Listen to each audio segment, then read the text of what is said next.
My dear students, I welcome to all of you in Dr. Yash Chandra online classes for education.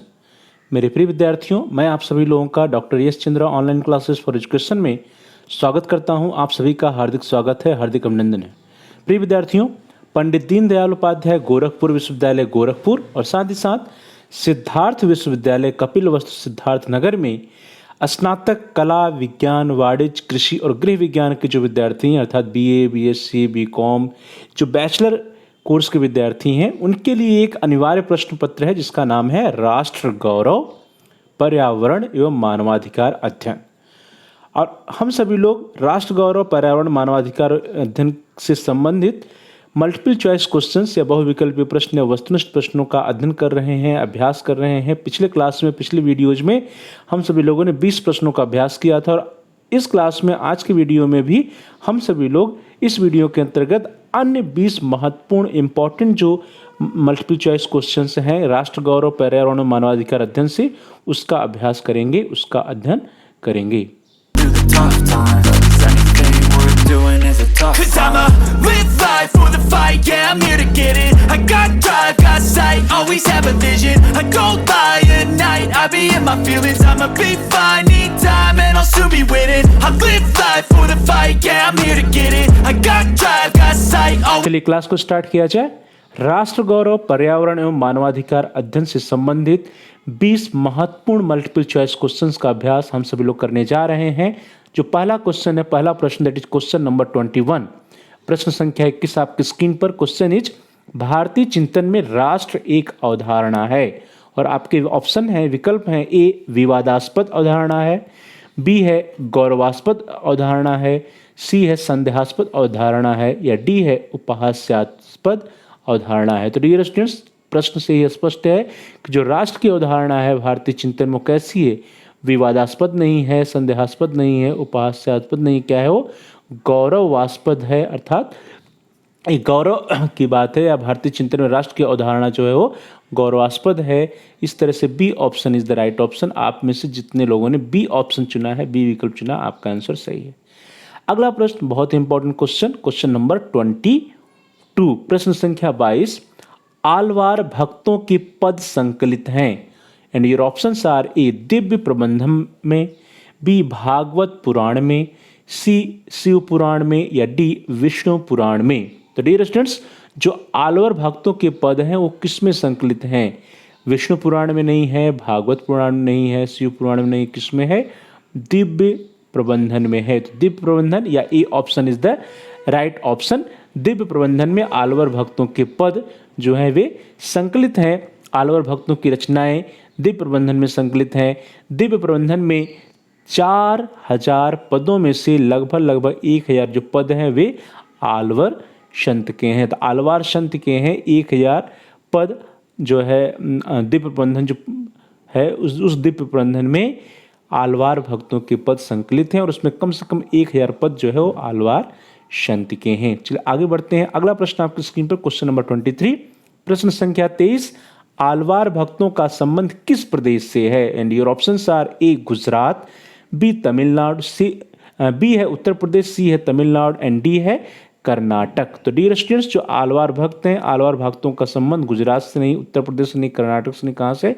Tamil Nadu से है या तमिल प्रदेश से है। कभी कभी प्रश्न में तमिल प्रदेश लिख करके आता है, तो तमिल प्रदेश या तमिलनाडु इसका सही उत्तर होगा। So C option is the right option. Vishnu के भक्त संतों को हम आलवार के नाम से जानते हैं। जो विष्णु भगवान के भक्त संत हैं उनको हम आलवार के नाम से जानते हैं और इनका उद्भव मध्यकाल में मुख्यतः दक्षिणी भारत के तमिलनाडु में हुआ था। तो तमिल प्रदेश या तमिलनाडु से संबंधित है आलवार भक्त। यह भी प्रश्न अधिकांशतः आपसे एग्जाम में पूछा जाता है। अगला प्रश्न है क्वेश्चन नंबर 24, संस्कृति के अंतर्गत नहीं आता है एंड योर ऑप्शंस आर ए प्रशासन, बी साहित्य, सी संगीत या डी कला। तो डियर स्टूडेंट्स, कल्चर या संस्कृत के अंतर्गत क्या नहीं आता है? कला आती है, साहित्य आता है, संगीत आता है।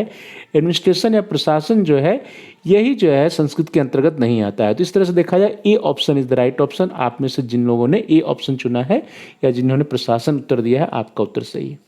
Next question, question number 25, Deogarh के दशावतार मंदिर का निर्माण हुआ था। जो देवगढ़ में दशावतार मंदिर है उसका निर्माण कब हुआ था? आपके जो विकल्प हैं वो आपकी स्क्रीन पर। ए चालुक्यों के समय में हुआ था, बी चोलों के समय में हुआ था, सी चंदेलों के समय में हुआ था, या डी गुप्तों के समय में हुआ था। तो डियर स्टूडेंट्स कब हुआ था?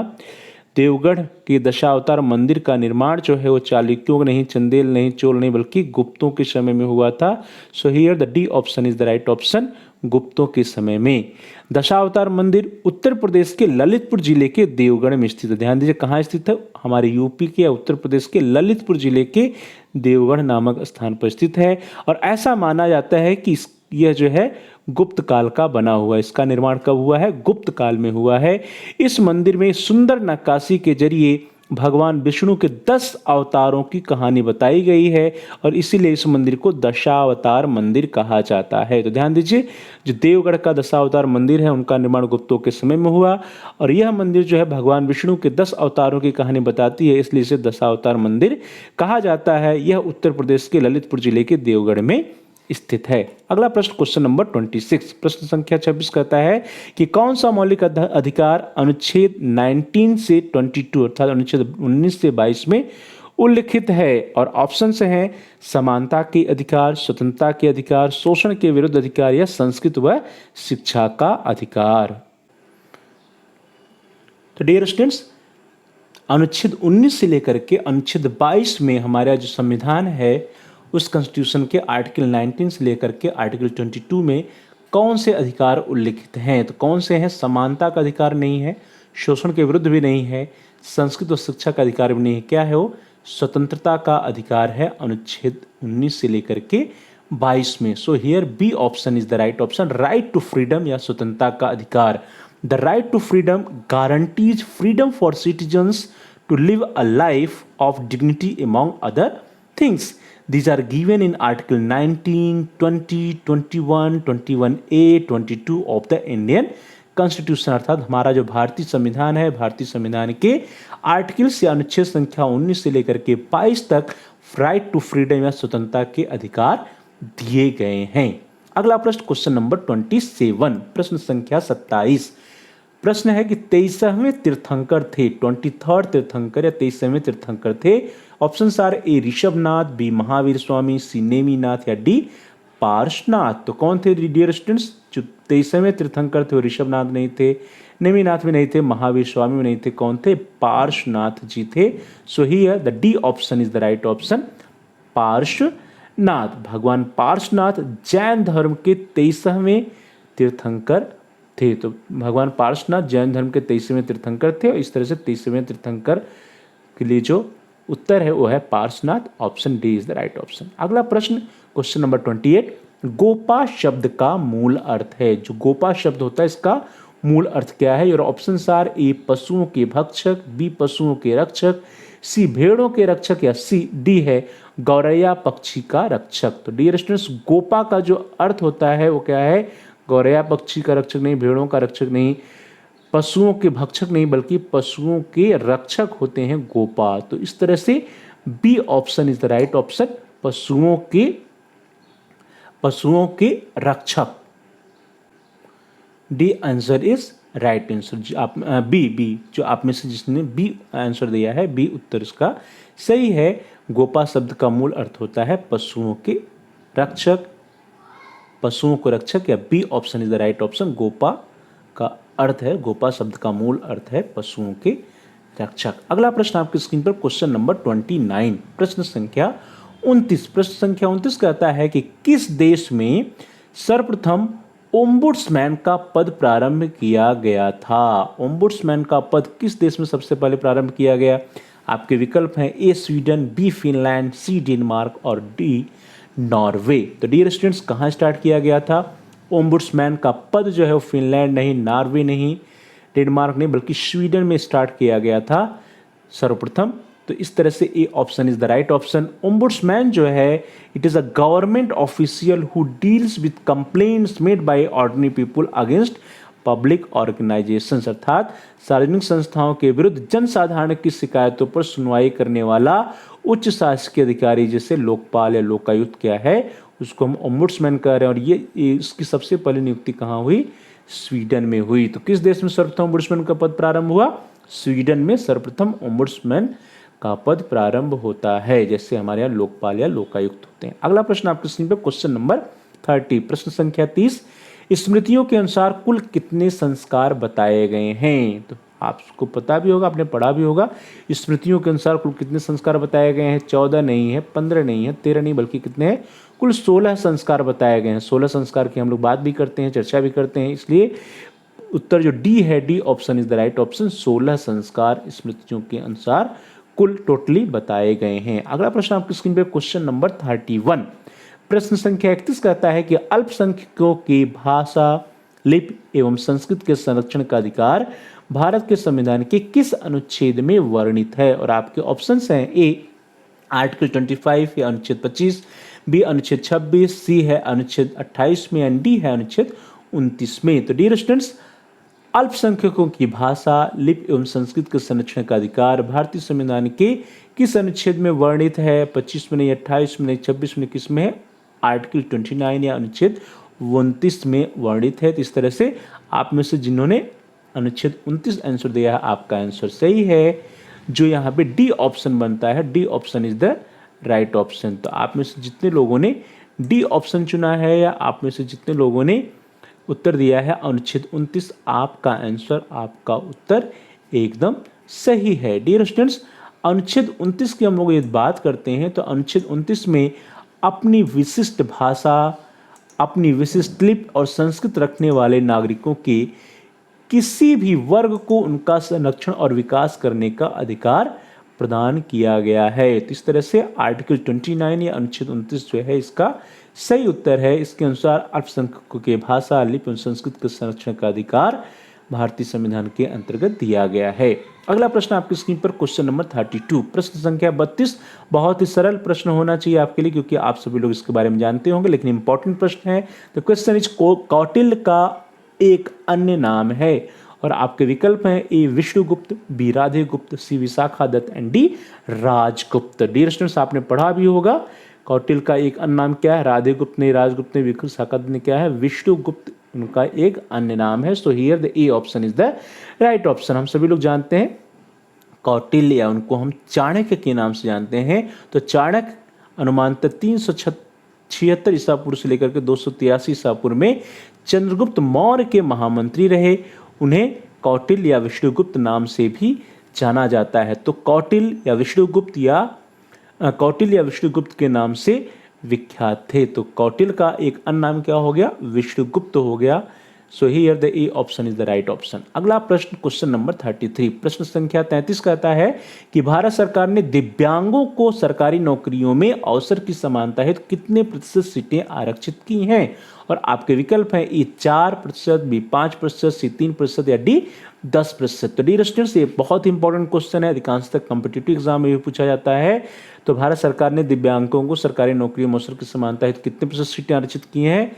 4 नहीं, 5 नहीं, 10 नहीं, 3% या 3% जो है, 3% जो है सीट जो है आरक्षित की गई है गवर्नमेंट के द्वारा, भारत सरकार के द्वारा दिव्यांगों के लिए। So here C option is the right option. विकलांगता दैट इज समान अवसर अधिकार सुरक्षा और पूर्ण सहभागिता अधिनियम 1995 के तहत भारत सरकार नौकरियों में दिव्यांगों को आरक्षण देती है। ध्यान दीजिए, भारत सरकार जो है सरकारी नौकरियों में दिव्यांगों को आरक्षण देती है। और किस उद्देश्य से देती है? इस उद्देश्य से देती है जिससे कि उनको आगे बढ़ाया जा सके, समान अवसर अधिकार सुरक्षा और पूर्ण सहभागिता को इंश्योर करने के लिए, जिसका अधिनियम 1995 में था, उसी के अनुसार जो सरकार है वर्तमान समय में क्या करती है? 3% का आरक्षण दिव्यांगों के लिए निर्धारित की है।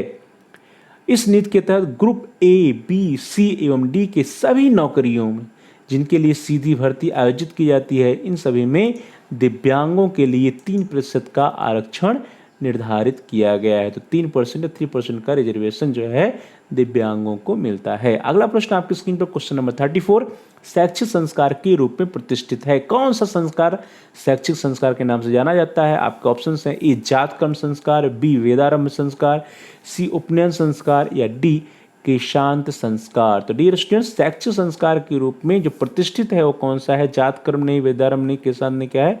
उपनयन संस्कार जो है वो प्रतिष्ठित होता है।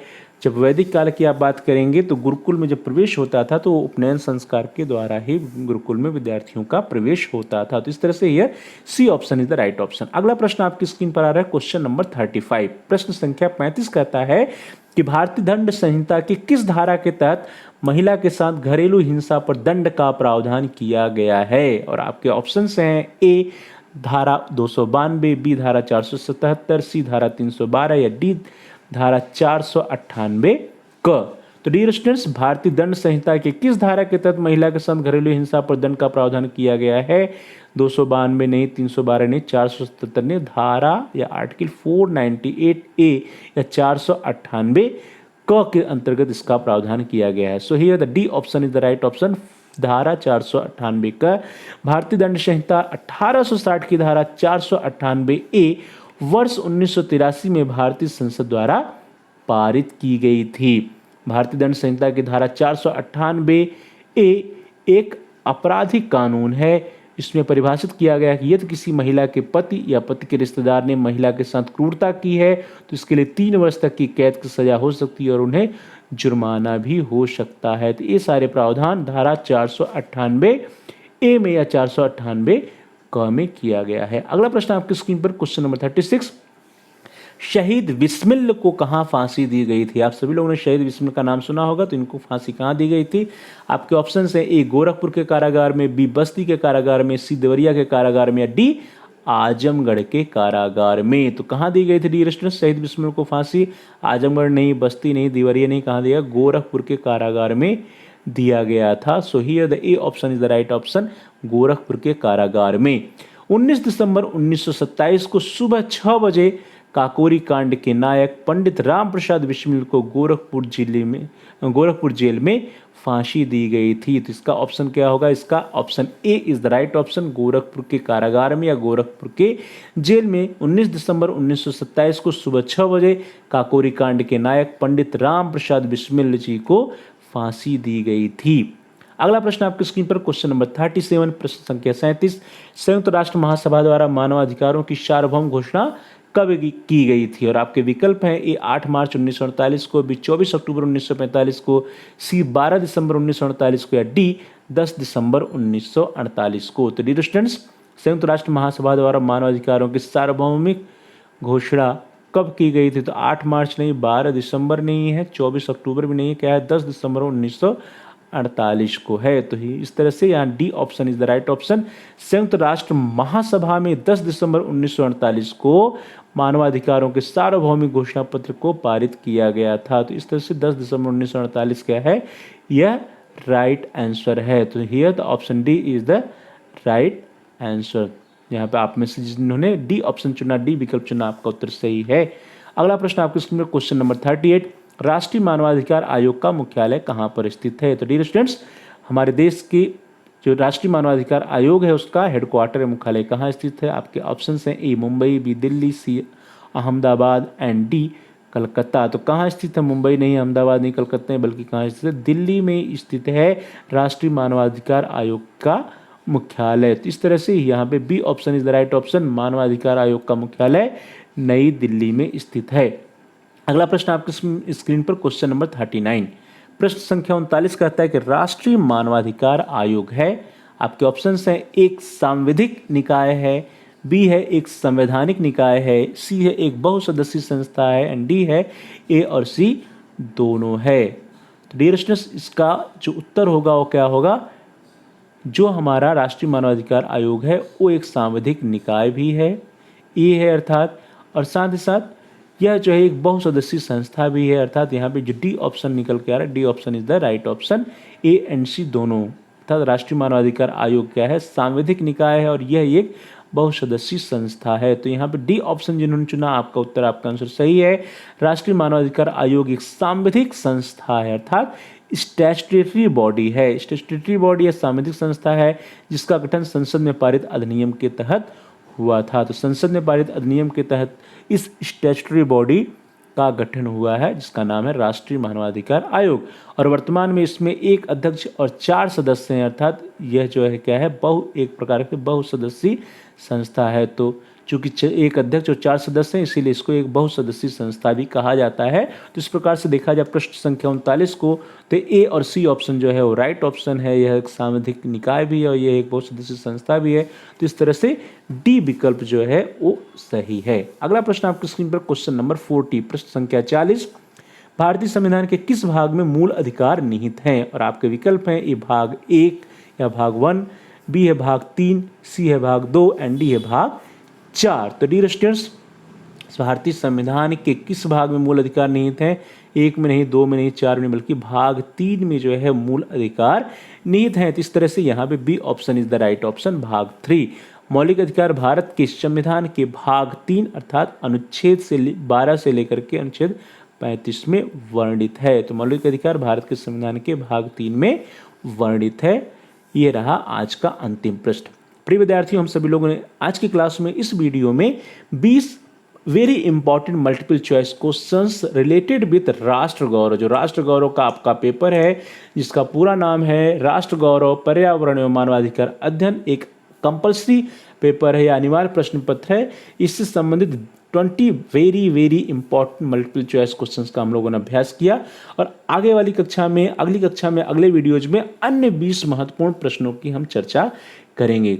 आप सभी लोगों का बहुत बहुत धन्यवाद। Thanks for watching, thanks to all of you. Please like, share and comment on the video. प्रिय विद्यार्थियों, आप इस वीडियो को लाइक करिए और इस वीडियो को अधिक से अधिक अपने दोस्तों में, फ्रेंड सर्किल में शेयर कीजिए जिससे कि वे भी इस वीडियो का लाभ उठा सकें, उनका भी अध्ययन कार्य सुचारू रूप से आगे बढ़ सके। और साथ साथ आप इस वीडियो पे कमेंट्स भी कर सकते हैं। कमेंट्स के द्वारा यदि आपका कोई बहुमूल्य सुझाव हो या कोई प्रश्न हो या कोई समस्या हो तो आप हम तक पहुंचा सकते हैं। हम आपकी समस्याओं का समाधान करने का प्रयास करेंगे, आपके प्रश्नों का उत्तर देने का प्रयास करेंगे और साथ साथ जो भी आपके वैल्यूएबल सजेशंस आएंगे उन सुझावों पर भी हम अनुपालन करने का प्रयास करेंगे। तो please like, share and comment on the video, also subscribe the channel. आप सभी प्यारे भाइयों और बहनों में से, प्रिय विद्यार्थियों, प्रिय साथियों में से जिन लोगों ने अभी तक चैनल को सब्सक्राइब नहीं किया है, आप इस चैनल को अवश्य सब्सक्राइब कर लें जिससे कि आप प्लेलिस्ट में जाकर के अपनी आवश्यकता के अनुसार वीडियोज को देख पाएँ, आसानी से सर्च कर पाएँ। इसको जरूरी है कि आप चैनल को सब्सक्राइब कीजिए और साथ ही साथ जहाँ सब्सक्राइब लिखा है उसके बगल में एक बेल का आइकन है, घंटी का आकार है, उसको प्रेस कीजिए। उसको दबाने पर कुछ ऑप्शंस आते हैं, विकल्प आते हैं, उन विकल्पों में से आप आल के ऑप्शन को सिलेक्ट कर लीजिए। इससे यह होगा कि आपके कोर्स से रिलेटेड जितने भी नए एजुकेशनल वीडियोस आएंगे उसकी सूचना, उसकी नोटिफिकेशंस आपको समय से मिल जाएगी और आपका कोई भी वीडियो मिस नहीं होगा। तो प्यारे भाई और बहनों, प्रिय विद्यार्थियों, प्रिय साथियों, thanks to all of you. Please like, share and comment on the video. Also subscribe the channel and press the bell icon all. आप सभी का बहुत बहुत धन्यवाद।